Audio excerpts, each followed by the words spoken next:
दोस्तों, चाहे social media हो या फिर मेन स्ट्रीम मीडिया हो या फिर देश के गली मोहल्ले, हर कोई ये सवाल पूछ रहा है कि आखिर अचानक सीज फायर का ऐलान क्यों किया गया।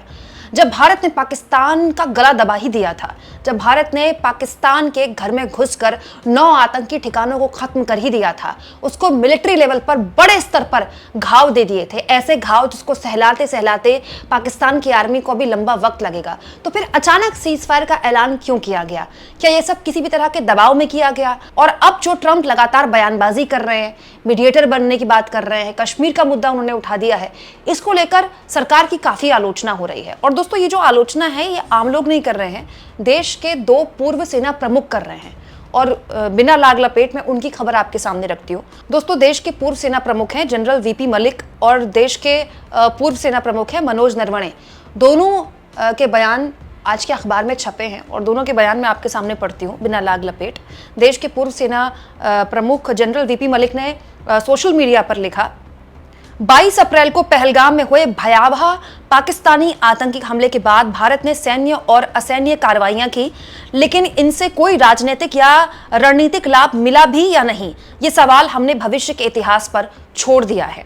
दोस्तों, जनरल मलिक 1999 की करगिल युद्ध के दौरान सेना अध्यक्ष रहे देश के, और ये बहुत ही सफल युद्ध था जिसमें भारत ने पाकिस्तान को मुंहतोड़ जवाब भी दिया था और हमने बहुत बड़ी जीत दर्ज की थी। और इस जीत की कहानियां आज भी देश में दोहराई जाती है, कही जाती है। बहुत शानदार जीत हमने दर्ज की थी। और वो जनरल वीपी मलिक ये कह रहे हैं कि आखिर इस आतंकी हमले के बाद हमने जो ये ऑपरेशन किया, इससे भारत को रणनीतिक तौर पर क्या हासिल हुआ है, इसका आकलन अभी भविष्य के गर्भ में है। यानी कि अभी वीपी मलिक इसका आकलन नहीं कर पा रहे हैं कि ये अचानक से सीज फायर किया क्यों गया। इसके अलावा दोस्तों, जनरल मनोज नरवणे जो कि पूर्व सीडीएस भी रह चुके हैं, उन्होंने भी इसी तरह का बयान दिया और लिखा, समुद्र और आकाश में सैन्य कार्रवाई का आज शाम 5 बजे से रुकना एक स्वागत योग्य कदम है। हालांकि हम हर बार किसी हमले के बाद ही जवाब दें और आतंकवाद के कारण जान गंवाते रहें, ये तरीका अब नहीं चलेगा। ये तीसरी बार हुआ है, आगे अब कोई और मौका नहीं मिलेगा। दोस्तों, जनरल नरवणे भारत के सेना अध्यक्ष भी रह चुके हैं और चीन सीमा पर तनाव कम करने के लिए भी इनको जाना जाता है। और जनरल नरवणे ने जो बात बोली है वो भी सही है दोस्तों, क्योंकि भारत ने तो कभी भी युद्ध का ऐलान नहीं किया था। भारत ने कब कहा कि हम युद्ध कर रहे हैं पाकिस्तान के खिलाफ? मैसेज लाउड एंड क्लियर देना था कि आतंकवाद किसी भी हाल में बर्दाश्त नहीं किया जाएगा, और वो हमने लाउड एंड क्लियर दिया भी। दोस्तों, अब भारत की मीडिया के अलावा इंटरनेशनल मीडिया पाकिस्तान में जा जाकर दिखा रही है, दुनिया भर के चैनल्स दिखा रहे हैं कि देखिए भारत ने कितनी तगड़ी आतंकवादियों के जो वहां पर ठिकाने चल रहे थे उन पर एक्शन लिया। सब बड़े बड़े दुनिया भर के न्यूज़ चैनल्स में चल रहा है। ऐसा तो है नहीं कि ये केवल हम बोल रहे हैं, लेकिन बड़ा सवाल यहाँ पर ये है जो दोनों पूर्व सेना अध्यक्ष उठा रहे हैं कि आखिर अचानक से सीज फायर क्यों किया गया। देखिए, सीज फायर तो होना ही था क्योंकि युद्ध ही नहीं हुआ था, लेकिन सच्चाई ये है कि अगर एक्सलरेट ना हो मामला, इसके लिए हमने पैर पीछे किए तब जब हमने पाकिस्तान का गला दबा दिया था। तो बड़ा सवाल ये है कि हमने क्या अपनी शर्तें रखी? हमारी लड़ाई अगर आतंकवाद के खिलाफ है, जो कि है और आज से नहीं दशकों से है, क्योंकि हम दशकों से भोग रहे हैं, तो बड़ा सवाल ये है कि क्या हमने एक शर्त रखी पाकिस्तान के खिलाफ कि अब जो हरकत पहलगाम में उसने की है अब बर्दाश्त नहीं की जाएगी? क्या कोई समझौता हुआ या फिर सिर्फ अमेरिका के कहने पर केवल सीज फायर हो गया?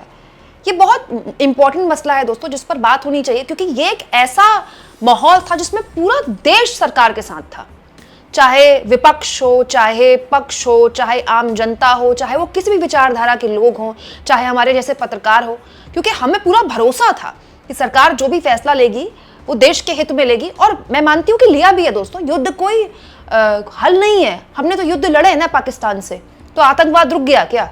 लेकिन अचानक अगर सीज फायर हुआ तो इससे देश को क्या मिला, ये अपने आप में सवाल है दोस्तों। और ये सवाल केवल 2 सेना अध्यक्ष नहीं पूछ रहे हैं। आज सुबह मैंने आपको ये खबर दिखाई, देश के बहुत जाने माने राजनीतिक विचारक हैं और जियो पॉलिटिकल एक्सपर्ट है, मतलब पूरी दुनिया में पॉलिटिक्स पर नजर रखते हैं। अगर आप चाहें तो मेरा ये वीडियो पूरा जरूर देखिएगा दोस्तों।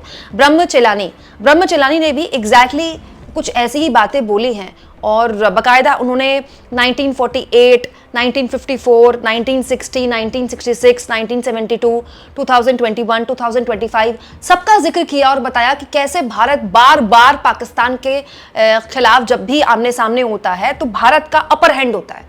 हम पाकिस्तान को दबोचने में कामयाब होते हैं, लेकिन एंड वक्त में हम उसको राहत दे देते हैं, उसको छोड़ देते हैं बिना किसी पुख्ता समझौते के, बिना किसी पुख्ता सहमति के कि कम से कम अब पाकिस्तान ये ना करे। हमारी लड़ाई आतंकवाद के खिलाफ है, हमारी लड़ाई किसी देश के खिलाफ नहीं है। लेकिन ये एक मौका था जिसके जरिए हम पाकिस्तान को घुटनों पर लाकर, जो कि वो आ गया था सैन्य तौर पर, इसीलिए उसको सीज फायर के लिए अमेरिका के पास जाना पड़ा। तो हमारी ये एक बहुत बड़ी जीत होती जिसमें हम पाकिस्तान को मजबूर करते कि वो अंतर्राष्ट्रीय स्तर पर या फिर लिखित तौर पर ये बोलता कि हाँ भाई, इस तरह के आतंकवादी संगठनों को वो अपनी जमीन पर पलने नहीं देगा। लेकिन क्या हमने ऐसा कुछ किया? दोस्तों, ये अपने आप में एक सवाल है जिसका आकलन इतिहास करेगा। लेकिन इतिहास तो हमारे सामने इससे पूर्व में भी रहा है ना। लगातार हमारे सामने कई सालों का इतिहास है जिसमें हर बार हमने पाकिस्तान को धूल चटाई है। लेकिन सवाल यही जो कि चिलानी भी बोल रहे हैं कि हमने उससे सबक क्या सीखा। हम हर बार पाकिस्तान को छोड़ देते हैं। पाकिस्तान एक ऐसा सांप है दोस्तों जो जहर उगलना कभी बंद नहीं करेगा। मतलब पाकिस्तान के साथ हमने सब करके देख लिया, हमने युद्ध कर ले लिया, युद्ध में हम जीते, सर्जिकल स्ट्राइक की तब वो कुछ नहीं कर पाया, हमने उसके घर में घुसकर मारा, उसके पाकिस्तान के आतंकी ठिकानों को निशाना बनाया, हमने उसको सैन्य तौर पर बहुत नुकसान पहुंचाया। बहुत शानदार ऑपरेशन रहा सेना का, ऑपरेशन सिंदूर। लेकिन हम जब ये कर रहे थे, सरकार जब ये कर रही थी, तो क्या सरकार ने प्लान किया कि जब ये अंजाम पर पहुंचेगा तो हमारा उससे हासिल क्या होगा, हमने उससे पाया क्या? हालांकि अगर इसका आकलन किया जाए दोस्तों तो ये ऑपरेशन बहुत सफल है। मैं बार बार ये बोल रही हूँ।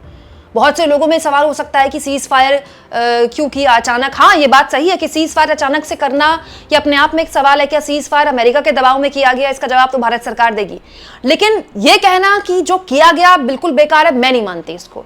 ऑपरेशन सिंदूर एक बहुत ही सफल ऑपरेशन है इंडियन आर्मी का, जो कि जिसके जरिए हमने एक वायुसेना की ताकत दिखाई है पूरी दुनिया को कि हम किस लेवल पर खुद पर हो रहे हमलों को रोक सकते हैं और पाकिस्तान के घर में घुसकर बार बार उसको हिला सकते हैं। लेकिन बात यहां पर सरकार से है, सवाल यहां पर सरकार से है, क्योंकि हमारा देश पाकिस्तान नहीं है कि वहां सेना अपने मन से चलती है।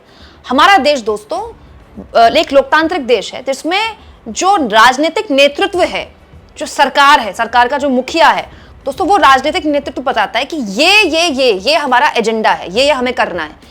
वो कैसे हासिल किया जाएगा, कब किया जाएगा, उसका तरीका क्या होगा, उसकी कितनी इंटेंसिटी होगी, वो सब कुछ सेना डिसाइड करती है। लेकिन कब शुरू करना है और कब रुक जाना है वो केवल और केवल सरकार तय करती है। और इसी को लेकर ये पूर्व सेना के प्रमुख सवाल उठा रहे हैं कि क्या ये तय किया गया था, और अगर किया गया था तो इसका हासिल क्या हुआ। आप इस मुद्दे पर क्या सोचते हैं? कमेंट बॉक्स में जरूर लिखें और जितना हो सके चैनल को शेयर करें, सब्सक्राइब करें और थैंक्स और ज्वाइन के ऑप्शन से अगर आप चाहें तो कुछ आर्थिक मदद भी चैनल की जरूर करें।